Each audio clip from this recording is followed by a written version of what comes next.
مدینہ منورہ کی ٹاپ 20 زیارتیں آج آپ اس ویڈیو میں دیکھ سکیں گے، اور وہ بھی ترتیب کے ساتھ کہ کون سی زیارت پہلے کرنی ہے اور کون سی اس کے بعد کرنی ہے، تاکہ آپ کا ٹائم بھی بچ سکے اور آپ کو راستوں کا بھی بتایا جائے گا ود لوکیشنز۔ بسم اللہ الرحمن الرحیم، السلام علیکم ورحمۃ اللہ وبرکاتہ، ویلکم ٹو نیو ویری خاص ولاگ۔ سب سے پہلے درود السلام، اللہم صلی وسلم علی نبینا و حبیبنا محمد وآلہ وصحبہ صلی اللہ علیہ وسلم۔ آج کے ولاگ میں فرسٹ ٹائم آپ کو میں ایسی 20 زیارتیں کروانے لگا ہوں اور اس کا روٹ بھی بتانے لگا ہوں کہ کس طرح آپ اپنا ٹائم بچا کے وہ 20 ٹاپ جو مسٹ ہر مسلمان جو مدینہ منورہ آئے اس کو ان جگہوں کی زیارت کرنی چاہیے اور ترتیب کے ساتھ، تاکہ آپ کا ٹائم بھی بچ سکے۔ اور یہ وہ 20 زیارتیں ہیں جو کہ آج بھی موجود ہیں، اور یہ آپ صلی اللہ علیہ وسلم کی ذات سے ڈائریکٹ جو ہے ریلیٹڈ ہیں۔ سب سے پہلے ہم مسجد نبوی کے احاطے میں جو زیارتیں ہیں وہ کریں گے۔ سب سے پہلی زیارت جو آپ نے کرنی ہے وہ روضہ مبارک آپ صلی اللہ علیہ وسلم اور ان کی جو دو صحابہ ہیں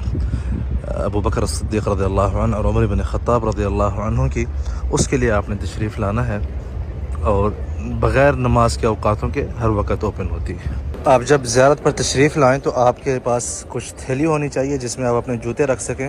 تاکہ آپ کسی کے کپڑے خراب نہ کریں اور نہ ہی آپ یہاں پہ کوئی بے ادبی کے مرتکب ہوں، ٹھیک ہے؟ جیسا کہ یہ میرے پاس ہے،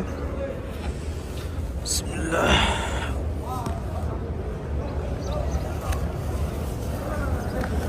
اس کو ایسے میں نے بند کر لیا ہے، ٹھیک ہے، اور یہ میرے سر لیفٹ ہینڈ میں ہوگی۔ اب اس سے کیا ہو، کسی کپڑے خراب نہیں ہوں گے اور نہ ہی کسی کو کوئی تکلیف ہوگی ان جوتوں سے۔ جب آپ صلی اللہ علیہ وسلم کے روضہ مبارک کی زیارت کے لیے آپ تشریف لے جائیں تو سارا راستہ جو ہے درود شریف کا ورد کرتے رہیں۔ جب آپ قبر مبارک کے بالکل سامنے پہنچ جائیں، جہاں پہ اوپر لکھا ہوا بھی ہے اور آپ کو سامنے اسکرین پر نظر بھی آ رہا ہے، یہاں پر آپ نے آ کے پڑھنا ہے الصلاۃ والسلام علیک یا رسول اللہ۔ اس کے بعد آپ جب تھوڑا آگے جائیں گے تو حضرت ابو بکر صدیق رضی اللہ عنہ کی قبر مبارک ہے واجہ شریفہ میں، تو وہاں پہ آپ نے پڑھنا ہے السلام علیکہ یا خلیفۃ الرسول ابی بکر الصدیق رضی اللہ عنہ ورحمۃ اللہ وبرکاتہ۔ پھر ان کے بعد آپ نے حضرت عمر بن خطاب رضی اللہ عنہ کی قبر مبارک کے سامنے کھڑے ہو کے السلام علیکہ یا امیر المؤمنین عمر بن الخطاب رضی اللہ عنہ ورحمۃ اللہ وبرکاتہ۔ اسی طرح آپ یہ سلام پیش کر کے پھر باب بقیع سے باہر نکلیں گے۔ آپ صلی اللہ علیہ وسلم کے روضہ مبارک پر سلام پیش کرنے کے بعد اگر آپ کے پاس اپوائنمنٹ ہو ریاض الجنہ میں تو 2 نفل نماز وہاں پہ آپ نے ضرور پڑھنی ہے، کیونکہ وہ ایک ایسا ہے کہ جو جنت کا ٹکڑا ہے، کیونکہ آپ صلی اللہ علیہ وسلم نے فرمایا ہے کہ میرے گھر سے لے کر میرے ممبر کے درمیان جو ٹکڑا ہے وہ جنت کے ٹکڑوں میں سے ایک ٹکڑا ہے، جنت کے باغوں میں سے ایک باغ ہے، تو وہاں پہ ضرور نفل نماز ادا کرنی چاہیے۔ اس سے پہلے آپ کو نسک اپلیکیشن سے اپوائنمنٹ ضرور لینا ہے جی۔ اس کے بعد تیسرا پوائنٹ جہاں پہ آپ نے مسٹ زیارت کرنی ہے، اور جہاں پہ آپ صلی اللہ علیہ وسلم بھی زیارت کے لیے تشریف فرماتے تھے اکثر، اور راتوں رات بھی آتے تھے آپ ان کے لیے دعا کرنے کے لیے، اور وہ ہیں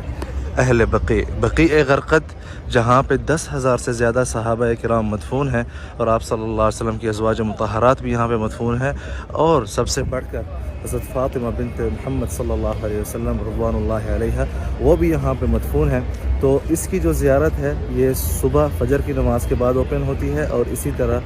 عصر کی نماز کے بعد اوپن ہوتی ہے مردوں کے لیے، اور آپ یہاں پہ آ کے زیارت کر سکتے ہیں۔ 363 نمبر گیٹ سے آپ نے آنا ہے، اور یہاں پہ آپ نے فجر کی نماز پڑھ کے فوراً ہی یہاں پہ انٹری دے دینی ہے۔ اگر آپ کے پاس فجر کے ٹائم نہیں ملا تو عصر کی نماز پڑھنے کے فوراً بعد آپ یہاں پہ آ کے اہل بقیع کی، جہاں پہ 10,000 سے زیادہ صحابہ اور علماء کرام اور آل بیت اطہار جو ہے جہاں پہ مدفون ہے۔ تو چلتے ہیں نیکسٹ زیارت کے لیے۔ بقیع غرقد کے بعد جو اہم زیارت جو کہ آپ پیدل کر سکتے ہیں مسجد نبوی کے 310 نمبر گیٹ سے نکلتے ہوئے فوراً، یہ مبارک جگہ جہاں پہ آپ صلی اللہ علیہ وسلم اپنی عید کی نماز اور نماز جنازہ اور بارش کی دعا کے لیے جو نماز پڑھاتے تھے، صلاۃ الاستسقاء جسے کہا جاتا ہے، وہ آپ صلی اللہ علیہ وسلم یہاں پہ پڑھاتے تھے۔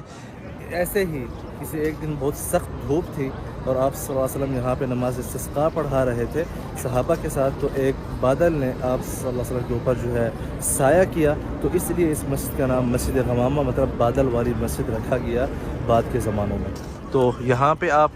کسی بھی ٹائم آ سکتے ہیں یہاں پہ، بلکہ فرض نماز وہ بھی ادا ہوتی ہے، اور مسجد نبوی کا 310 نمبر گیٹ یہ بالکل اس کے ساتھ ہے۔ مسجد غمامہ کے بعد آپ نے آنا ہے، یہ ہے مسجد ابو بکر الصدیق رضی اللہ عنہ، اور مسجد سیدنا ابو بکر الصدیق رضی اللہ عنہ یہاں پہ انہوں نے اپنے دور خلافت میں نماز عید جو ہے یہاں پہ ادا کی تھی، کیونکہ یہ سارا ایریا جو تھا کھلا میدان تھا، ٹھیک ہے. یہاں پہ آپ دیکھ سکتے ہیں زوار کرام مسجد میں موجود ہیں، بالکل مسجد غمامہ کے ساتھ ہے، سامنے مسجد غمامہ ہے، اس طرف مسجد نبوی ہے، اور ساتھ ہی مسجد سیدنا ابو بکر الصدیق رضی اللہ عنہ، اور پھر اس کے بعد سامنے جو مسجد ہے سیدنا علی بن ابی طالب رضی اللہ عنہ، اور اس طرف جو ہے ان بلڈنگوں کے پیچھے مسجد عمر بن خطاب رضی اللہ عنہ، اور اس طرف ہے مسجد عثمان بن عفان رضی اللہ عنہ. تو آپ نے ضروری آ کے ان سب مساجد کی زیارت کرنی ہے، وہ بھی آن واک، کسی بھی ٹائم آپ آ سکتے ہیں. جب آپ کے پاس پرائیویٹ کار ہو اور آپ نے مدینہ کی زیارت کرنی ہو تو ہم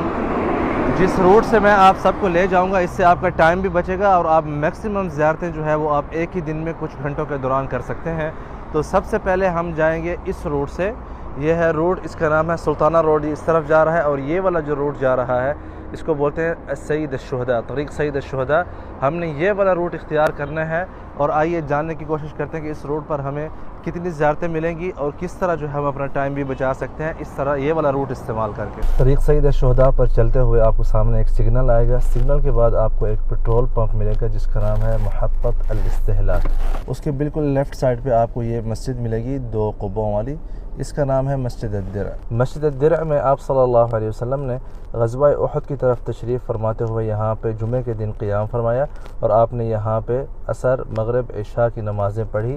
جمعے کے دن، اور پھر آپ غزوہ احد کے لیے تشریف لے گئے تھے. الدرع بولتے ہیں جو آپ کو ایسا لباس پہنے جس سے اپنے آپ کو دشمن کے وار سے بچا سکیں. تو آپ صلی اللہ علیہ وسلم نے اپنا جو درع تھا اس وقت، جو آئی تھنک زرہ بولتے تھے اس کو، وہ آپ نے یہاں پہ پہنی تھی، اور یہاں پہ آپ نے رات کا قیام بھی فرمایا تھا، اور یہیں سے 300 منافقین جو ہے واپس لوٹ گئے تھے. تو آپ صلی اللہ علیہ وسلم 700 صحابہ کے ساتھ ہفتے کے دن صبح یہاں سے نکلے تھے اور احد پہاڑ کی طرف تشریف لے گئے تھے. اس کے بعد نیکسٹ زیارت ہے ایک اور مسجد جو کہ اسی سے بھی ریلیٹڈ ہے، آئیے چلتے ہیں اس طرف. جی، اس کے بعد والی زیارت جب آپ اسی راستے پر چلتے ہوئے آئیں گے تو کوئی 300-400 میٹر کے بعد ایک اور مسجد ہے جس کا نام ہے مسجد المستراح. یہاں پر آپ صلی اللہ علیہ وسلم غزوہ احد سے واپسی پر آپ نے رات کا قیام فرمایا اور یہیں پہ مریضوں کی تیمارداری کی. اسی روڈ پر چلتے ہوئے پھر یہاں سے آپ نے رائٹ لے لینا ہے اور آپ اس طرح چلے جائیں گے کنگ فہد روڈ کے اوپر. لیفٹ نہیں جانا بلکہ رائٹ جانا ہے. جب آپ کنگ فہد روڈ پر آئیں گے تو سامنے آپ کی مسجد نبوی ہے. ہم نے پہلا یو ٹرن لے کے پیچھے آنا ہے احد پہاڑ کی طرف. جی، اس کے بعد آپ نے آنا ہے یہاں پہ سید الشہداء کی جہاں پہ قبور ہیں صحابہ کرام کی جو جنگ احد میں شہید ہوئے تھے. آپ کہیں بھی اس کے آس پاس جو ہے گاڑی پارک کر سکتے ہیں، پارکنگ ہر طرف سے اویلیبل ہے.